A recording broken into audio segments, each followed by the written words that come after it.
He is an unsung hero, a veteran who has experienced wars not only in Iraq, but also in life.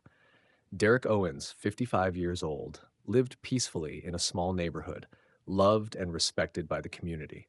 But that peace would last only until he witnessed a policeman, infamous for his brutality toward people of color, shouting at a young man. Derek just wanted to do the right thing, but he did not expect that intervening in this situation would lead to a life and death struggle, putting not only him, but his entire family in danger. A sudden punch, a world turned upside down. From there, the big question arises: can justice prevail in a world full of injustice? Follow the story to discover an uncompromising struggle where everything will change forever. Birmingham, Alabama is a small town nestled among bustling streets where everyone seems to know each other. The heavy summer heat covers the entire area, making the air stifling. In a hidden corner of this town, Derrick Owens, an African American veteran, lives in his modest house. He is 55 years old, a former soldier in the Iraq War who has experienced years of blood and tears on the battlefield. However, since returning from the war, Derek has decided to separate himself from the painful memories of the past, finding a peaceful life here. Derek never talks about what he has experienced, but the community where he lives always respects and loves him. He is a strong, resilient man who is known not only for his military achievements but also for the community work he has done. Derek spends most of his time working for veteran support organizations, helping soldiers who have returned from war to reintegrate into society. Every day is a peaceful day for Derek. He takes care of the garden, participates in community activities, and lives a simple but meaningful life. However, there is one thing that Derek always knows in his heart: this peace is only temporary, and when that day comes, it will change everything he has built. One afternoon, Derek walked through the central square of Birmingham, where shops and cafes attracted many visitors. The afternoon sun shone down, thickening the shadows of the buildings and people, creating a space that was both warm and heavy. Derek had no special intentions. He just wanted to take a walk to enjoy some fresh air after a long day. However, as he approached a corner, his eyes couldn't help but stop when he saw a crowd gathered around. In the middle of the crowd, Derek saw Roy Matthews, a policeman he had heard of many times. Matthews was famous in this city, but not for good reasons. He was a rough cop, especially when it came to dealing with people of color, and now Derek saw Matthews yelling at a young man. The young man looked very scared, his hands shaking as he held the papers, trying to convince the policeman, but his eyes couldn't hide the extreme anxiety. Derek stopped, feeling the tension in the air. The surrounding crowd was also silent. They just stood there, watching, without anyone daring to speak up. But Derek knew clearly that if no one took action, this situation would not stop at shouting. He could feel the undercurrent of violence gradually rising. Derek couldn't stand by and watch. He took a deep breath, then decided to step forward. "What's going on here, officer?" Derek's voice rang out, not loud, but enough to attract everyone's attention. Matthews turned around, his eyes as sharp as a knife. "This is none of your business. Go away," he shouted, his voice rough and challenging. Derek stood firm, unafraid, his eyes still coldly looking at Matthews. "He doesn't seem to be causing trouble. Why treat him like this?" Derek asked, his voice calm but heavy. Matthews seemed unable to bear the challenge. He stepped closer, each step heavy. Derek stood firm, knowing that this tension could explode at any moment. Everyone around was silent. No one dared to speak. The entire square seemed to quiet down, with only the sound of Matthew's heavy breathing and Derek's determined gaze remaining. Suddenly, without warning, Matthews swung his fist and punched Derek in the face. The punch was like a bolt of lightning that shot through the air, sending Derek sprawling to the ground. His face was in pain, everything around him began to blur, and his body felt as if all the strength had been drained from him. The pain was excruciating, but Derek still tried to stay conscious. He could feel the tension surrounding him. Panic screams filled the air, and some people started to videotape the incident. Derek tried to stand up, but his legs were no longer steady. His vision was blurry, but he could still hear the calls for help, the screams from the crowd. With each passing second, the tension in the air increased, and Derek knew that his peaceful life had completely changed. Derrick stood firm, though his body was still aching from Matthews's powerful punch. But the resilience of a soldier in him did not allow him to retreat. His eyes were a little blurred from the pain, but he could still feel the tension in the air. Everyone around stood still. No one dared to speak, only scrutinizing eyes, afraid that the situation might escalate. Derrick gasped, his hands covering his face, where the wound was bleeding. But he could not let himself be defeated by a corrupt policeman. He had to stand up, because if he didn't, this fight would never end. A man like Matthews could not continue to act violently and abuse his power without consequences. Derrick tried to stop the bleeding from his wound and stood up straight. He turned back to look at Matthews, his eyes determined and strong. He could not let this man get away. He could not let this brutality continue. "This is none of your business," Matthews said, his voice defiant, his eyes cold. He had thought his punch would make Derrick give up, but now he realized the opposite. Derrick looked into Matthews' eyes, his eyes holding no fear, only determination. "He's not causing trouble, and I won't let you torture an innocent person like this," Derrick said, his voice steady and authoritative. Every word he uttered was a challenge that could not be ignored. Matthews glared at Derrick, then he began to step closer, as if to intimidate Derrick with the intensity of his force. Derrick, however, did not back down. He stood his ground, his eyes fixed on Matthews. An eerie silence fell over the area, no one daring to speak. They stood and watched but did not dare to intervene.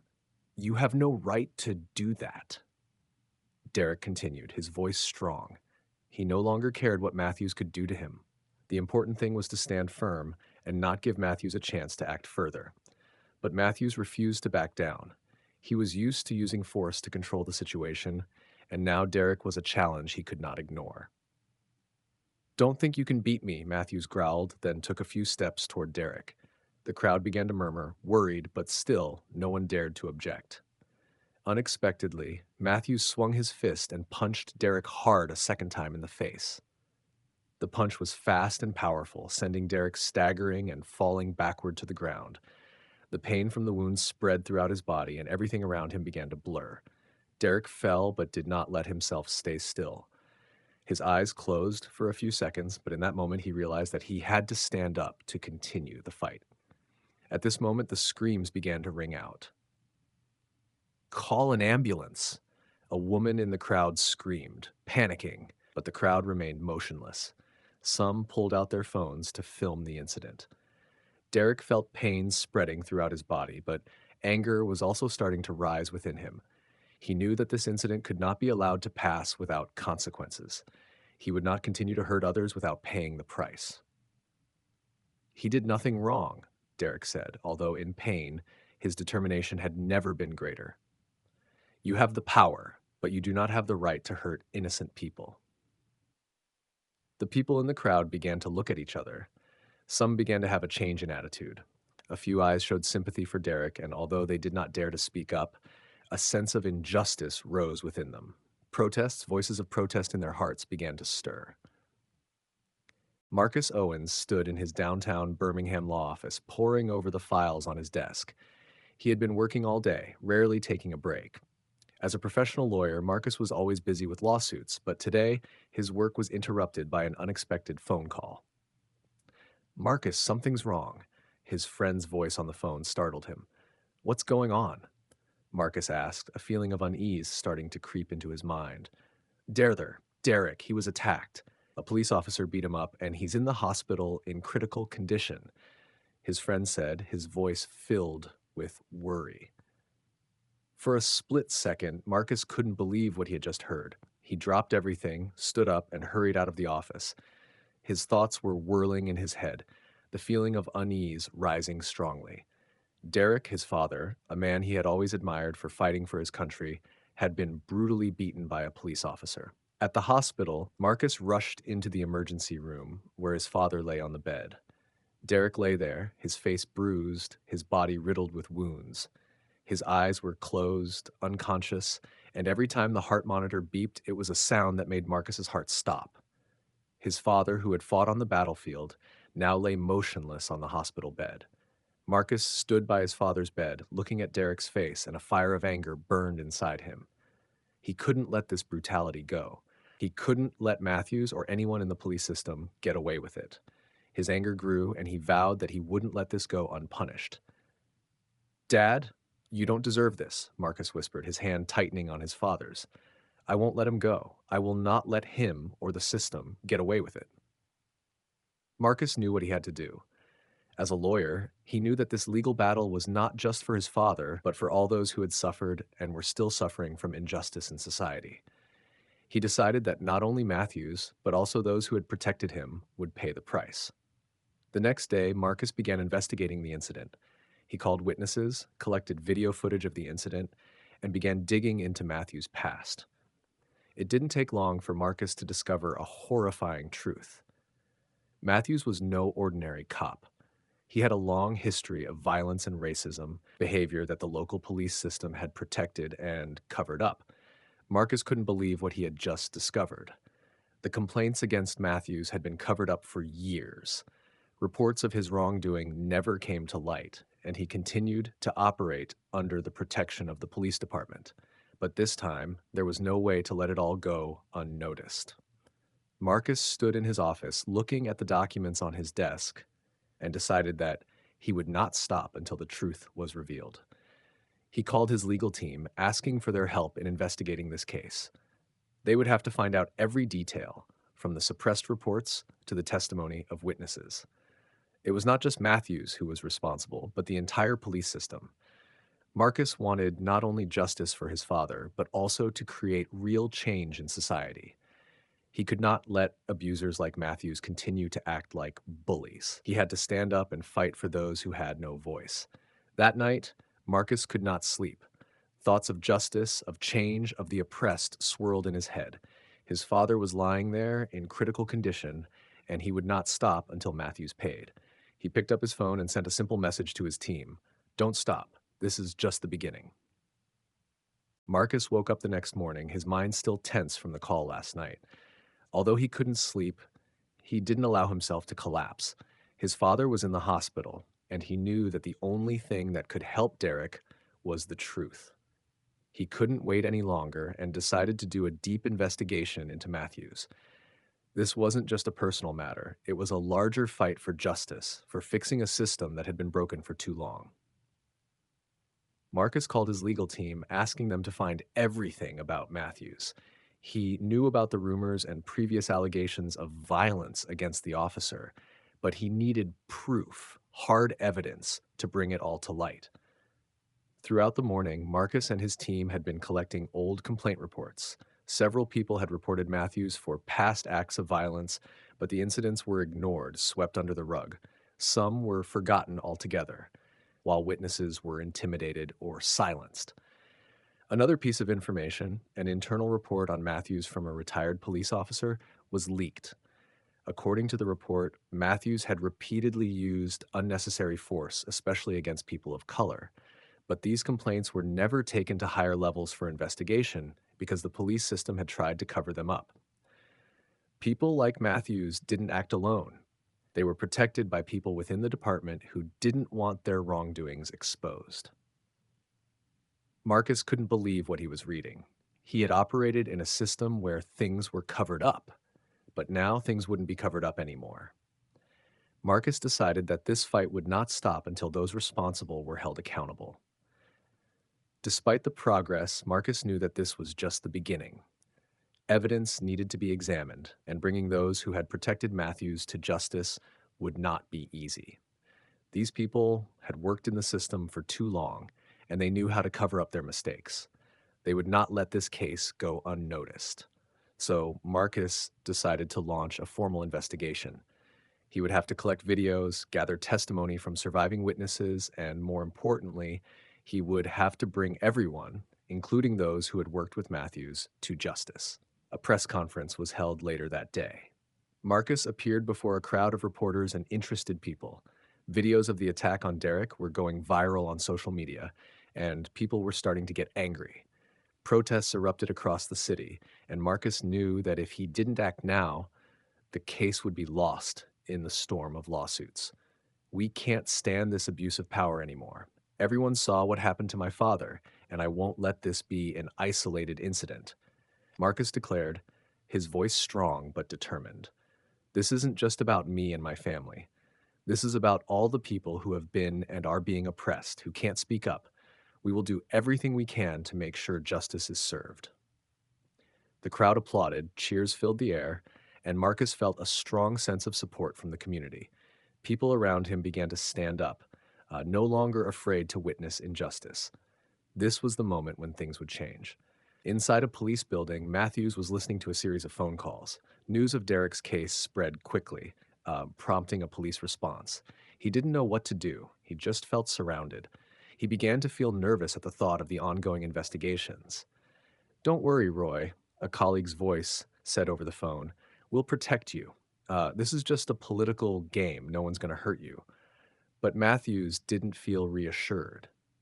Although he had been used to protecting himself in the past, this time things were different. He didn't have the same protection.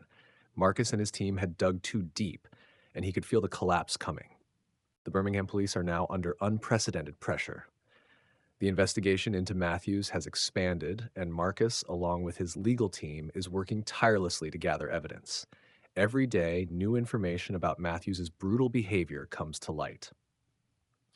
Previously ignored complaints are being verified and confirmed by witnesses. Videos of the attack on Derrick are circulating, making it impossible for the public to ignore. Marcus is no longer fighting just for his father. He's fighting for all those who have been and are being oppressed by this corrupt police system. He must push forward with the investigation, holding Matthews and those who protect him accountable. But it won't be easy. Matthews feels like he's being backed into a corner. The calls from his superiors are becoming less frequent, and the silence only increases his anxiety. He may have been used to getting things his way, but now things are different. The evidence, the videos, and the leaked reports are leaving him with nowhere to hide. In a meeting with his attorney, Matthews hears advice from someone on his legal team. "You have to do something, Roy. Marcus is going to take this to court, and we can't let this become a big case. Work with us to get the sentence reduced." Matthews was silent for a moment, thinking about the advice, but no matter what, he couldn't afford to lose this fight. Fear was starting to overwhelm him, and he felt like he was being dragged into a quagmire with no way out. For Marcus, he knew that the information he was gathering was more than just dry numbers in a file. Every complaint report, every witness statement was the truth, the pain of those who had suffered at Matthews' hands. But justice isn't always easy to come by. "We have to do everything we can to get the truth out," Marcus said in a meeting with his team. "It's not just Matthews, it's the entire police system. People like him can't go on without being held accountable." Marcus's legal team continued to gather evidence. Witnesses were ready to go to trial, and videos of the attack on Derrick became an integral part of the case. Things were starting to make progress, but Marcus knew the fight wouldn't be easy. The police officers who had protected Matthews were still doing everything they could to cover up the truth. One weekend, while Marcus was working in his office, he received an unexpected call. A man was on the other end of the line, his voice nervous. "I'm from the police department. I have important information regarding Matthews." Marcus sensed the seriousness in the voice. "Where should I meet you?" he asked without hesitation. The meeting took place in a small coffee shop where no one was watching. The man, a retired officer, provided Marcus with important documents, internal reports that Marcus could not have obtained through official channels. These documents were clear evidence that Matthews was not only protected but encouraged to continue his violent actions. Threats to witnesses, cover-ups, and even manipulation of internal investigations. Marcus held the documents in his hands, feeling a surge of determination. This was what he needed. Evidence that would help him bring Matthews to justice. But he also understood that going to court was not the end. The legal battle would only begin. The next day, Marcus held a press conference. He appeared in public, facing reporters and people who were following the incident. "Today I stand here not just for my father. I stand here for all those who have suffered injustice. We will not back down until the truth is revealed and justice is served." Marcus's words resonated strongly, stirring up a wave of support in the community. Protesters began to gather outside the police headquarters, demanding justice for Derrick and all those who had been treated unjustly. These protests were not just the voice of Marcus, but of the entire community, of those who had been oppressed for so long. At the police station, Matthews received news of the press conference and the accelerating investigation. The feeling of fear within him was more and more obvious. He no longer had the protection he had before, and one day his actions would face justice. The day of the trial drew near, and everything was ready. Marcus was not simply a son fighting for his father. He was fighting for justice for those who had been abused, for those who had been hidden under the guise of power and strength. This fight was not just about Derrick, but also about changing a system that had been corrupt for too long. Marcus knew that without this change, Matthews would not be held accountable, and the police system would continue to cover up the truth. The attack on Derrick was one of many that Matthews and other police officers had covered up. But this time, with Marcus's determination and the help of those in the community, they had enough evidence to bring him to justice. The atmosphere in the courtroom was so tense that you could feel every breath of the people present. Crowds gathered outside, people hoping for justice. The reporters lined up, everyone waiting for an important decision. Marcus stood at the lawyer's table, his eyes never leaving Matthews, who was sitting opposite, his face full of anxiety. He knew that today was the decisive day, and there was no escape from the crime he had committed. The court began, and the witnesses began to take the stand. Those who had witnessed the incident in the park, those who had recorded video evidence of Matthews' attack on Derrick, all confirmed one thing. Matthews had acted violently and unreasonably. Not only was it the attack on Derrick, but also his abuse of power in the past. One of the witnesses, a man who had witnessed Matthews attacking someone before, stood up and said, "I've seen Matthews attack many other people before, and I know he's not someone who can be trusted. He used his power to do wrong." The man's testimony made everyone in the room listen. This was what Marcus had fought to bring to light. Other witnesses also spoke, and each testimony revealed the truth about Matthews. As the debate in the courtroom raged, Matthews began to feel his downfall approaching. He was used to being at the pinnacle of power, but now things were different. The testimony, the evidence, and the videos that Marcus had collected were making him indefensible. Matthews sat still, looking down at his hands, and panic gradually appeared in his eyes. He didn't know what to do, but everything he had done now was coming back to haunt him. The times he had oppressed and attacked those weaker than him were now being exposed to the light. When it was Marcus's turn to speak, he stood up, his eyes filled with determination. "We cannot continue to allow these kinds of things to happen," Marcus said. "We cannot live in a world where abusers like Matthews are protected, hidden. The truth cannot remain buried." Marcus paused, letting his words resonate in the courtroom. Everyone in the room listened, and Marcus felt the support from the eyes around him. He continued, "My father, Derrick Owens, was not just a victim of a police officer. He was a victim of a system.